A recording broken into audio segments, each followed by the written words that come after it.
नमस्कार दोस्तों। मैं भगवान राम सारण। हम पढ़ रहे थे हिंदी व्याकरण, और हिंदी व्याकरण में हमारा जो टॉपिक चल रहा था वो था संधि का। इससे पहले दो क्लास पूर्ण हो चुकी है संधि की। संधि का सामान्य परिचय और उसके बाद अयाधि संधि के बारे में हमने पढ़ा। आज हम पढ़ेंगे यण संधि के बारे में।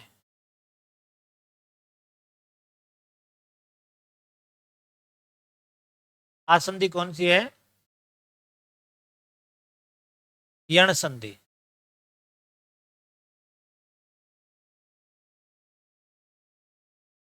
संधि की अगर हम बात करें तो जो सबसे महत्वपूर्ण जो संधि है वो यण संधि है। अगर हम स्वर संधि, व्यंजन संधि या विसर्ग संधि की बात करें, उनमें जो सबसे महत्वपूर्ण जो संधि है वो यण संधि है। अगर यण संधि अगर किसी को नहीं आती है तो यूं मानो कि शब्द शुद्धि का जो क्वेश्चन आता है वो किसी को नहीं आएगा। जैसे वाक्य है, ये नहीं आएगा। और उपसर्ग, लगभग उपसर्ग है तो यण संधि पर आधारित होते हैं। लगभग जो उपसर्ग है वो किस पर आधारित है? यण संधि पर आधारित। तो हिंदी में सबसे जो महत्वपूर्ण जो संधि मानी गई है वो है यण संधि। इससे रिलेटेड हर एग्जाम में इस अकेली संधि से रिलेटेड आपको 3 से लेकर 5 क्वेश्चन मिल सकते हैं। तो बहुत ही महत्वपूर्ण संधि है यण संधि, के बारे में हम अध्ययन करेंगे।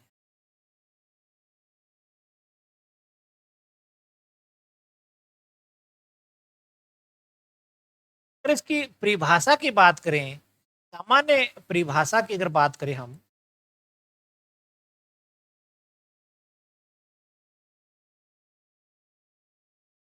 सामान्य परिभाषा की अगर हम बात करें यण संधि की, तो है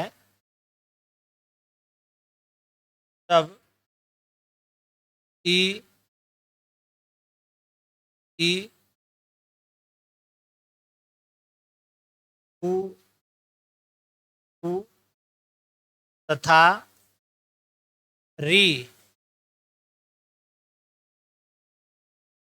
के बाद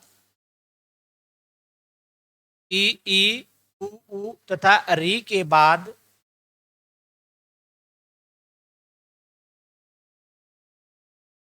असमान या तीन स्वर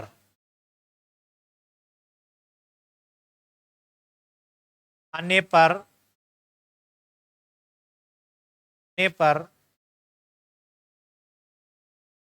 पर इनका क्रमशः ये व र बनता है।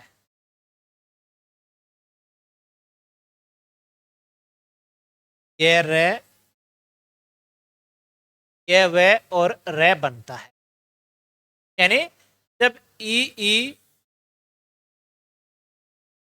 उ तथा री के बाद असमान यानी भिन्न स्वर आता है तो इनका क्या बनता है? ये व और रे बनता है। देखने वाली बात यह है कि स्वर संधि में जो विकार आता है हमेशा वो स्वर में आता है, लेकिन यण संधि में जो विकार है वो व्यंजन में आता है। टिप्पणी के लिए जो बात है यहां पर हम करें कि यण संधि में, यण संधि में विकार व्यंजन होगा। बाकी जो स्वर संधि है उनमें विकार है वो स्वर आता है। अब यहाँ पर क्या है? विकार व्यंजन में आया है, ये व और है। जैसे हम बात करते हैं, जैसे करें ए के बाद अगर ए आ गया तो दोनों ने मिलकर क्या बना लिया? आ बना लिया। तो आ क्या है, स्वर है। इसी तरीके से ए के बाद ई आ गया तो इन्होंने क्या बना लिया, ए बना लिया, तो ये भी क्या है, स्वर है। बाकी जितनी स्वर संधि है उनमें विकार है वो हमेशा स्वर में आता है। यण संधि में विकार व्यंजन में आता है। किस स्वर संधि में विकार व्यंजन में आता है वो यण स्वर संधि मानी जाएगी। ई उ व री के बाद असमान या भिन्न स्वर आते हैं तो इनका क्रम से ये व रे बनता है। अगर हम बात करें इनके नियम की अगर बात करें हम,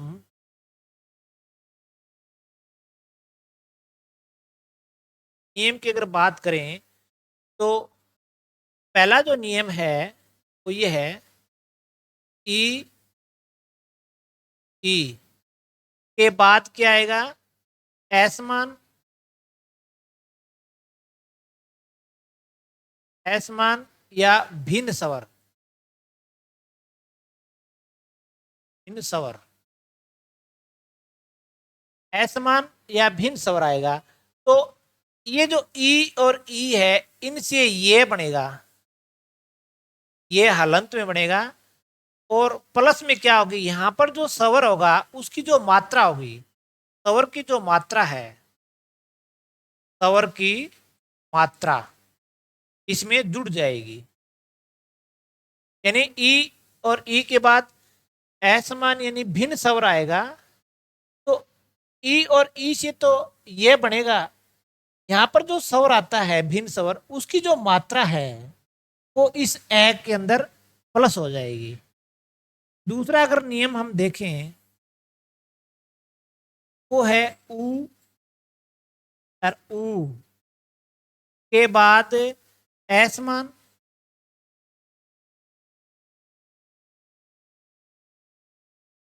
या भिन्न स्वर,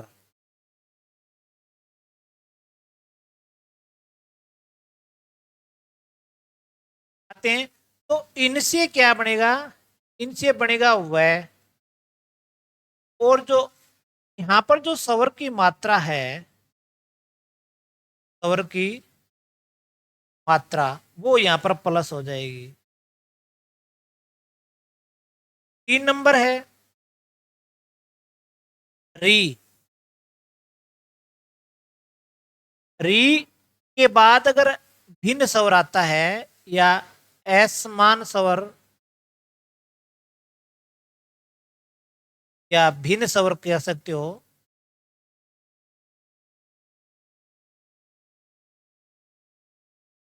तो री से क्या बनता है, रे बनता है। और जो यहां पर जो स्वर होगा असमान उसकी जो मात्रा है, स्वर की मात्रा इसमें प्लस हो सकती जाएगी। ये इसके 3 नियम रहेंगे। चाहे परिभाषा याद रखो और चाहे नियम याद रखो। परिभाषा भी इसी तरीके की देखो, ई उ और री के बाद अगर भिन्न स्वर आता है तो ई से ये बनेगा, से वह बनेगा और री से रे बनता है। और यही हमने क्या है यहाँ पर नियमों में लिखा है। तो परिभाषा और नियम एक जैसे हैं, तो ज्यादा चाहे परिभाषा याद रखो चाहे नियम याद रखो, एक ही बात है। इसके बाद अगर हम संधि में जो सबसे महत्वपूर्ण जो बात है, संधि हो या समास हो, उसमें जो सबसे महत्वपूर्ण बात है वो है पहचान। और पहचान कोई सार्वत्रिक सत्य नहीं है कि मैंने आपको लिखा दिया कि ये पहचान इस प्रकार है और इस प्रकार से शब्द आएंगे तो इस संधि में जाएंगे। पहचान मोटे तौर पर शब्द को एक पहचानने का तरीका है। मोटे तौर पर हम बहुत सारे शब्द है उनमें से चयन कर सकते हैं, ये शब्द इस संधि में जा सकता है, ये संभावना व्यक्त कर सकते हैं, बाकी सार्वत्रिक सत्य नियम नहीं है। इसकी जो पहचान है वो हम देखते हैं यण संधि की।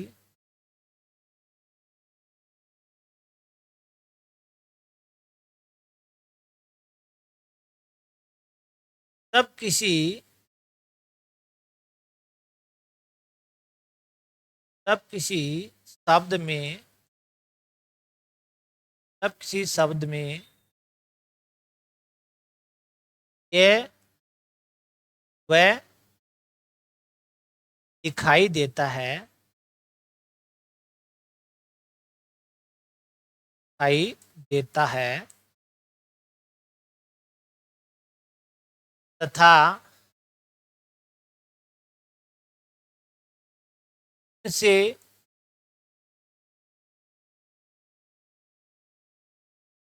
पूर्व लंत या आधा वर्ण हो या शब्द में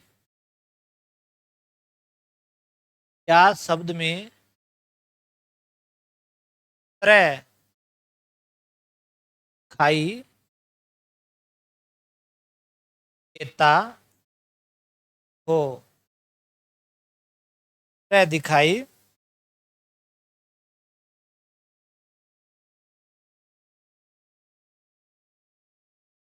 दिखाई देता हो तो वहां यण संधि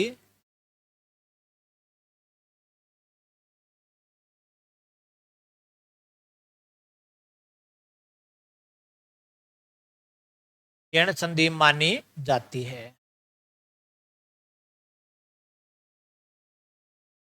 यानी जब किसी शब्द में ये वे का यहाँ पर अर्थ है कि उनकी बारखड़ी का कोई भी एक वर्ण हो, उनकी बारखड़ी का कोई भी एक वर्ण हो सकता है, या हो सकता है, यू हो सकता है।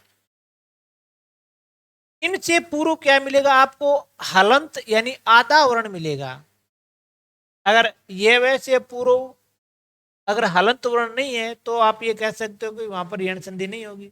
अगर ये वैसे पूर्व हलंत यानी आधा वर्ण है तो आप मोटे तौर पर कह सकते हो कि इसमें यण संधि हो सकती है। या फिर अगर आपको किसी भी शब्द में त्रय त्रय का मतलब त्रय की बारखड़ी का कोई भी शब्द अगर आपको मिलता है तो वहां पर आप ये कह सकते हो कि यण संधि हो सकती है। कई बार पहचान के अनुरूप शब्द आ जाता है लेकिन उसमें यण संधि नहीं होती है। इस प्रकार के उदाहरण अक्सर एग्जाम में पूछे भी जाते हैं। बहुत सारे एग्जाम ऐसे हुए हैं जिनमें इस प्रकार के ही उदाहरण ज्यादातर पूछते हैं। पहचान के अनुरूप अगर कोई शब्द आ गया और उसमें यण संधि नहीं है तो इसका मोटे तौर पर जो कारण है वो है शब्द का अर्थ। जैसे मैं आपको एक शब्द बता रहा हूं कि एक शब्द आ गया हमारे पास है स्वार्थ। मैंने आपको पहचान लिखाई है कि वैसे पूर्व ये से पूर्व अगर कोई हलंत वर्ण हो, जैसे यहाँ पर वह दिखाई दे रहा है यानी वाह है, वह की बार खड़ी का एक शब्द आ गया, वर्ण आ गया, और यहाँ पर से आ गया, इसका मतलब यहाँ पर यण संधि होगी।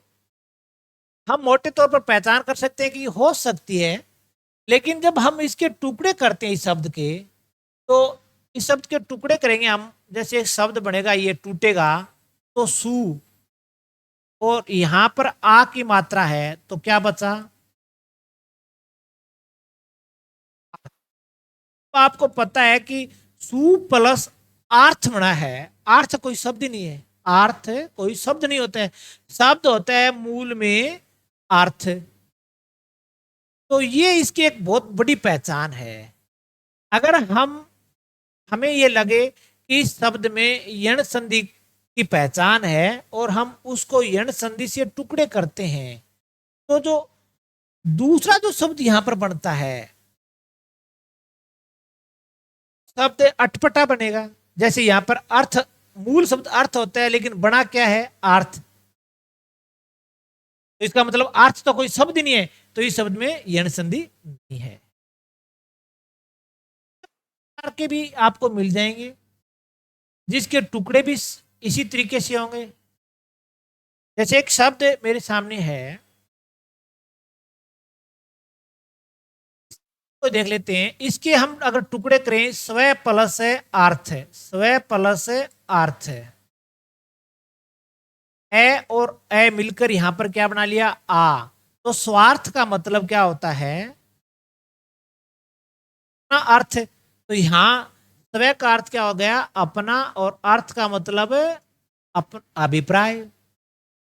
तो इन दो शब्दों का अर्थ इस शब्द के बराबर है। तो इसका मतलब है कि स्वार्थ का विच्छेद है, स्व प्लस अर्थ ही मान्य रहेगा। इससे अगर आप करोगे तो ये गलत हो जाएगा। इसका अगर हम मान भी लेते हैं तो यानी सु का अर्थ होता है सुंदर, सु का अर्थ होता है सुंदर, का मतलब अर्थ। तो स्वार्थ का अर्थ कोई सुंदर अर्थ नहीं होता है, स्वार्थ का मतलब अपना अर्थ होता है, अपना अर्थ होता है कि उसने अपना स्वार्थ सिद्ध किया है, इसका मतलब उसने अपना कार्य सिद्ध किया है। तो इस हिसाब से ये नहीं होगा, क्योंकि यण संधि अयादि संधि को अगर हम छोड़ दें तो बाकी संधियों में एक नियम चलता है कि मूल शब्द का अर्थ और टुकड़ों का अर्थ एक होना चाहिए। मूल शब्द का अर्थ और टुकड़ों का अर्थ क्या होना चाहिए? एक होना चाहिए। जैसे एक शब्द मेरे सामने है, जैसे मैंने इसका स्वागत शब्द है और इसके मैंने टुकड़े कर दिए। जैसे वैसे पहले यहां पर क्या आ गया?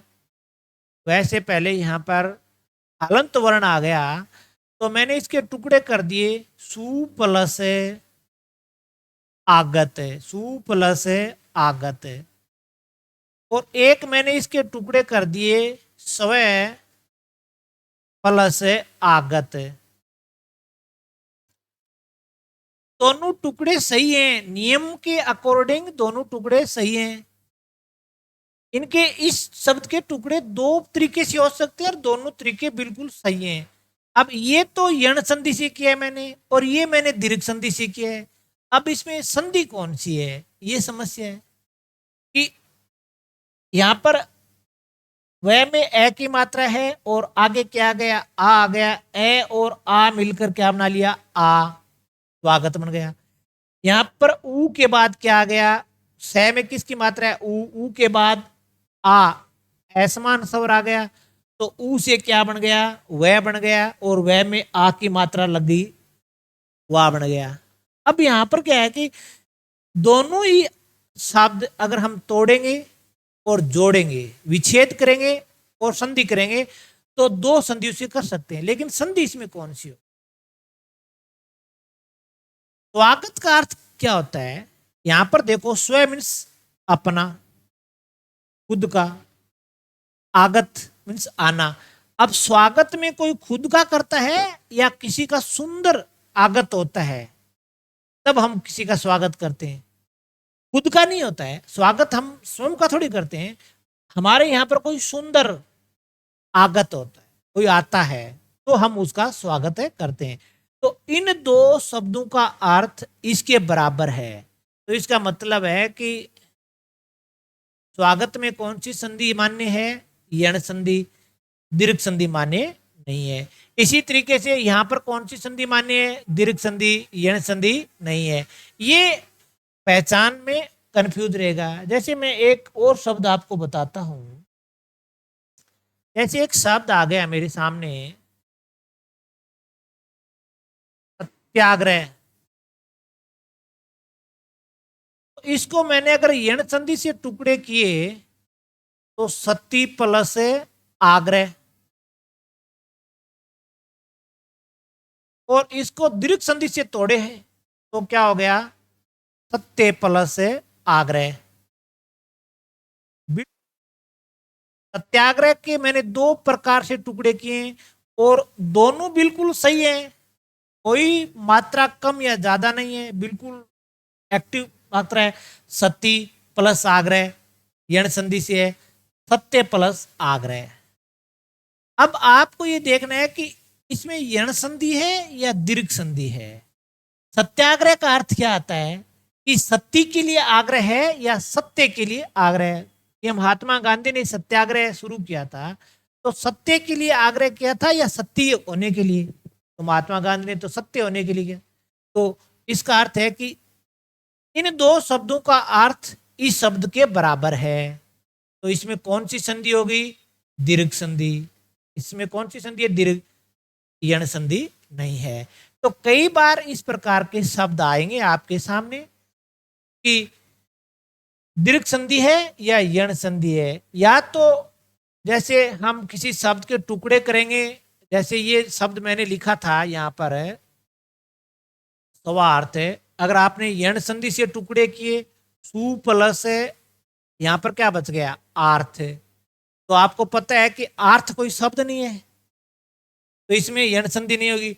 यानी द्वितीय शब्द का जो प्रथम वर्ण होगा वो कुछ अलग मात्रा देगा जो मूल शब्द में नहीं आएगा।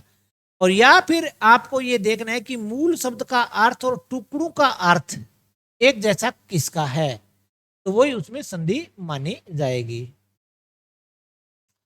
हम यण संधि के कुछ उदाहरण पढ़ते हैं।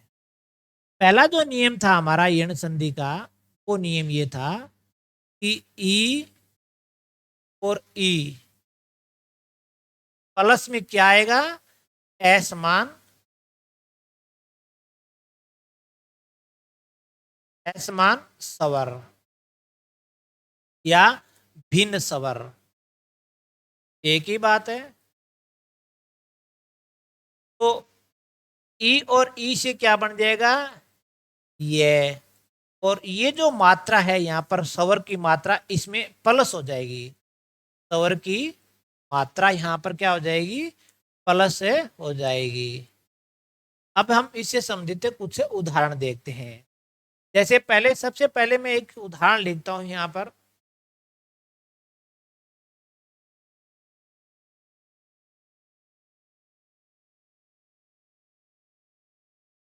शब्द है अत्यधिक, हम बोलते हैं अत्याधिक, हम इस शब्द को कैसे बोलते हैं अब अत्याधिक बोलते हैं।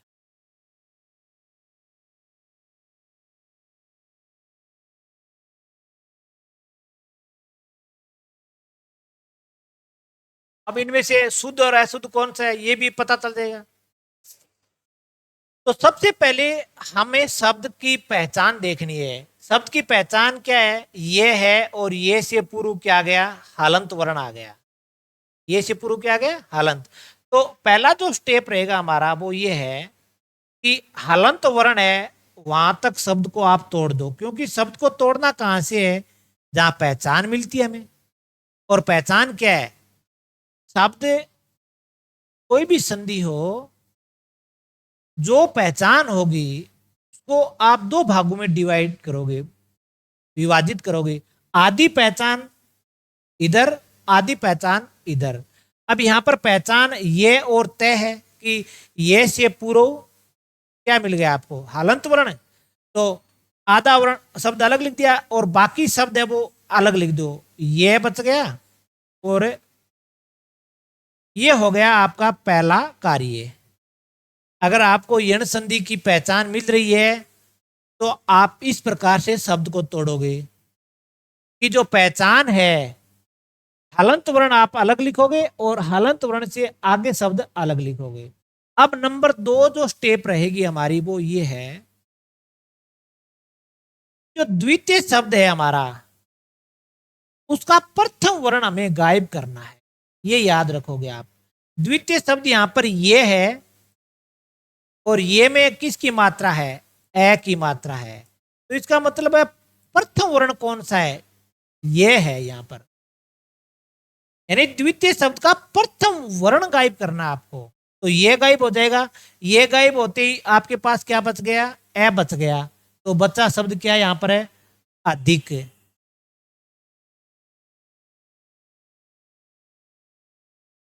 समझ में आ गया। अब आपने गायब क्या किया ये अगर आप गायब करोगे तो आपको मात्रा कौन सी मिलेगी ई की मिलेगी, मात्रा कौन सी मिलेगी ई की। तो ई की जो मात्रा है वो प्रथम जो शब्द है हमारा उसका जो अंतिम वर्ण है उसमें आप जोड़ोगे। तो यहां पर है ए और ए में मैंने ई की मात्रा जोड़ दी। अब ई की मात्रा देखो, ये देखो आप, क्योंकि यहां पर ई हमारे यहां पर ई 2 है, दीर्घ और ह्रस्व है, दोनों ई है।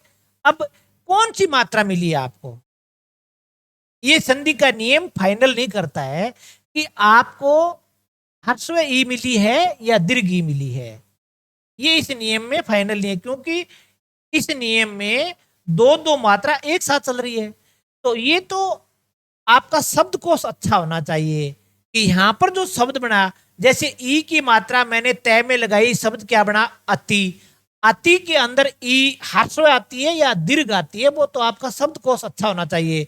अति में ई कौन सी आती है, ह्रस्व आती है, दीर्घ नहीं आती है। तो अति कौन सा बना है, ये बना है अति प्लस है अधिक।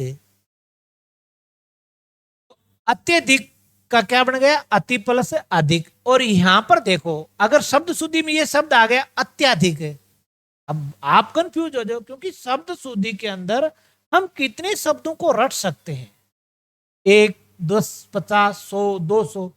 शब्द शुद्धि में तो हजारों शब्द हैं। तो अगर आपको ये नियम याद है तो शब्द को रटने की आवश्यकता नहीं है, आप नियम के अकॉर्डिंग शब्द का विच्छेद कीजिए। कि यहां पर मैंने इस शब्द का विच्छेद किया अति, यहां पर ये गायब हुआ तो यहां पर या है, ये गायब किया तो मात्रा किसकी मिली, और यहां पर आ बच गया ना, आ बचा है, और शब्द क्या बन गया, अधिक।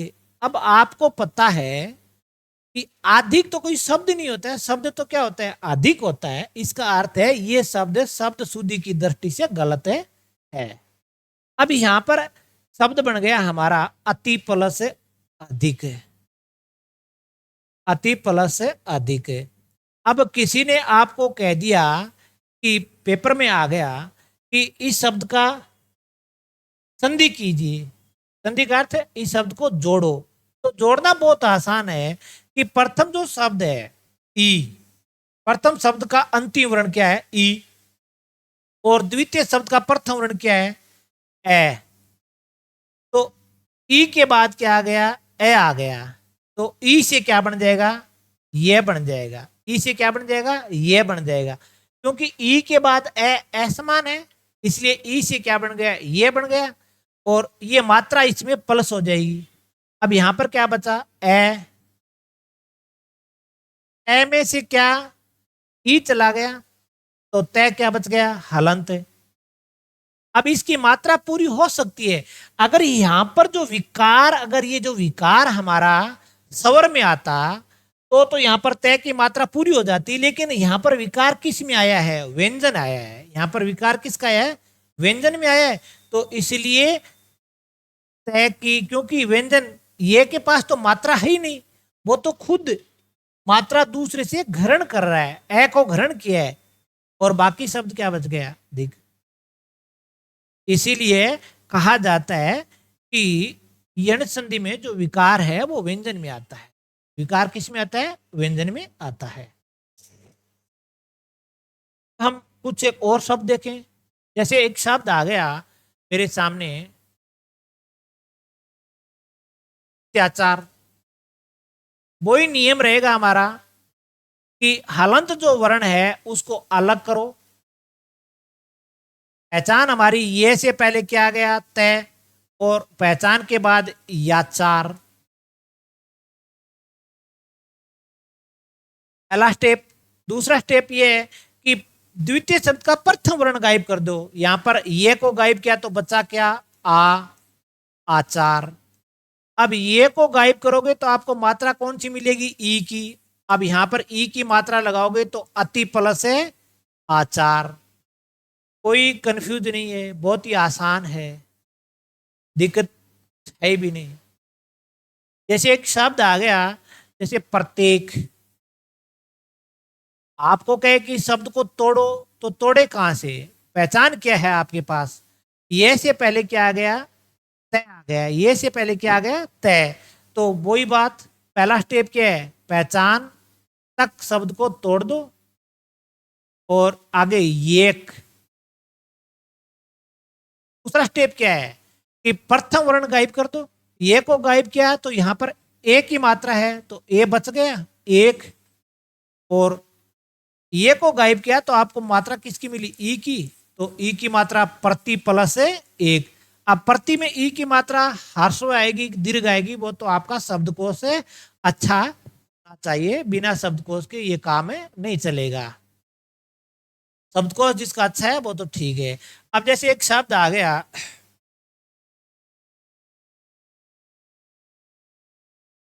अध्यक्ष,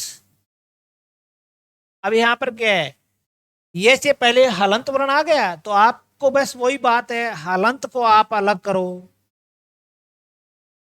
बाकी शब्द को अलग लिख दो। अब जो द्वितीय शब्द है उसका ये गायब कर दो, क्योंकि प्रथम वर्ण गायब करना है आपको, द्वितीय शब्द का प्रथम वर्ण गायब करना है। तो यहां पर ये है, ये को गायब किया तो बचा क्या, अक्ष, अक्ष, और ये को गायब करने से आपको मिला क्या, ई। तो आधि में ई की मात्रा कौन सी आएगी, दीर्घ आएगी या हर्ष आएगी, तो हर्ष आएगी, तो अध्यक्ष। कोई कंफ्यूज नहीं है। जैसे एक शब्द हम अक्सर बोलते हैं कि अभ्यार्थी, एक शब्द है हम अक्सर बोलते हैं अभ्यार्थी या अभ्यर्थी।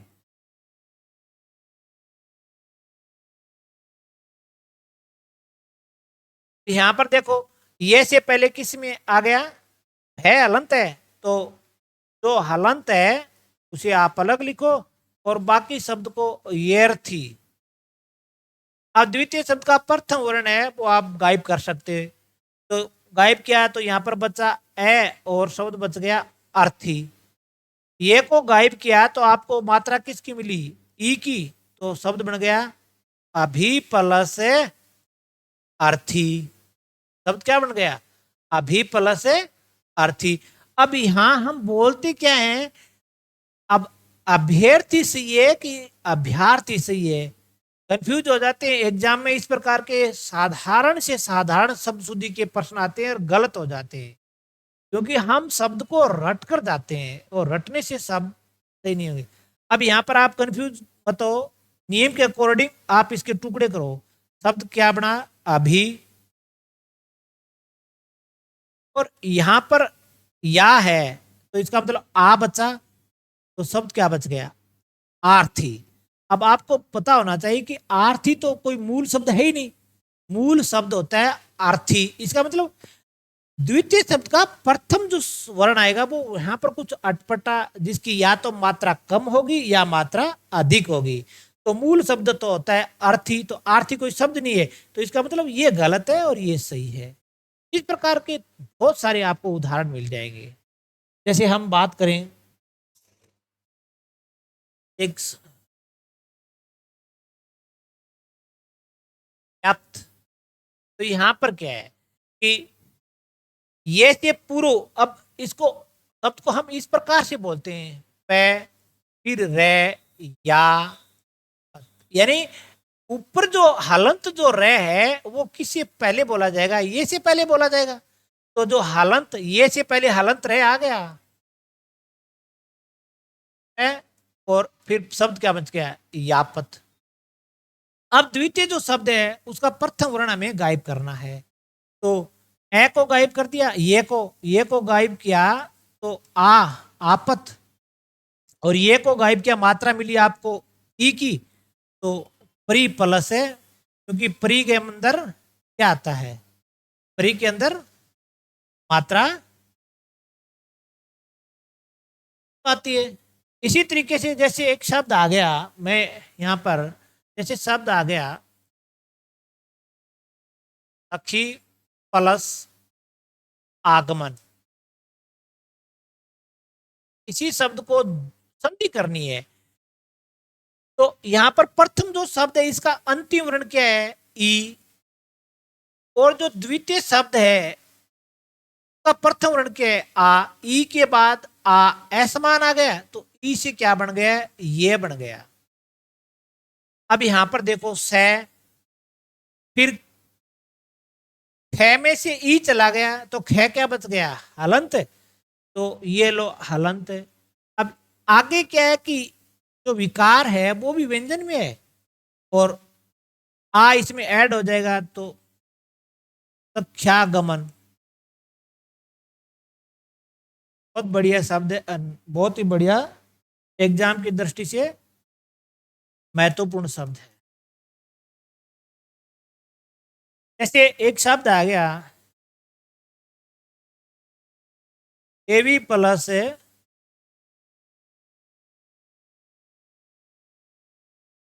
एवी प्लस अर्चना। तो यहां पर क्या है, प्रथम शब्द का अंतिम वर्ण क्या है, ई, और द्वितीय शब्द का प्रथम वर्ण क्या है, ए। तो ई के बाद ए समान है, तो ई से क्या बन गया है, ये। अब यहां पर देखो, दे, वी में से ई चला गया तो वह आधा, ये बना, इसको ए ने पूरा कर दिया, देवे अर्चना। बहुत ही महत्वपूर्ण है। इस प्रकार के प्रश्न है वो एग्जाम में ज्यादातर पूछे भी जाते हैं। इस प्रकार के प्रश्न अक्सर एग्जाम में पूछे जाते हैं। जैसे शब्द आ गया एक कोई, नदी प्लस अंत। तो प्रथम शब्द का अंतिम वर्ण क्या है, ई, और द्वितीय शब्द का प्रथम वर्ण ए। ई के बाद ए समान है, तो इसलिए ये बन गया। और शब्द देखो, न का न, और दी में से ई चला गया तो दे हलंत, और ये बना, और ए ने पूरा कर दिया नद्यंत। बहुत बार एग्जाम में ये प्रश्न आया है, बहुत बार एग्जाम में ये प्रश्न, नद्यंत, नदी प्लस है अंत। जैसे एक शब्द आ गया आरी प्लस उत्थान। प्रथम शब्द का अंतिम वर्ण क्या है, ई, और द्वितीय शब्द का प्रथम वर्ण क्या है, ऊ। असमान, तो ई से क्या बन गया, ये बन गया। ई से क्या बन गया, ये। तो ऊपर शब्द क्या बन गया, आ। तो यहां पर री में से ई चला गया तो रे क्या बच गया, हलंत। ये बना, ये में ऊ की मात्रा लागी, नार्युत्थान। या फिर इस शब्द को हम कैसे लिख देते हैं, नार्युत्थान। बहुत महत्वपूर्ण है, एग्जाम में कई बार ये शब्द आया है। जैसे एक शब्द हम कई बार लिख देते हैं,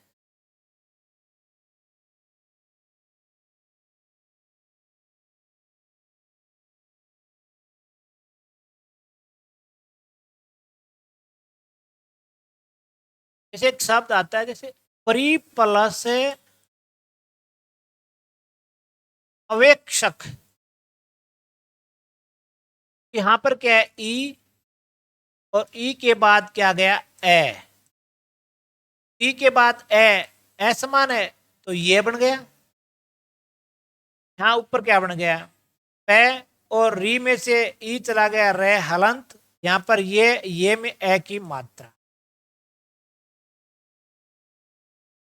तो ये वेक्षक, और रे ऊपर चला जाएगा। कई बार इस चीज का पता नहीं चलता है कि इसमें संधि कौन सी है, विवेक्षक। जैसे एक शब्द आ गया हमारे सामने, जैसे शब्द है पर्यटक।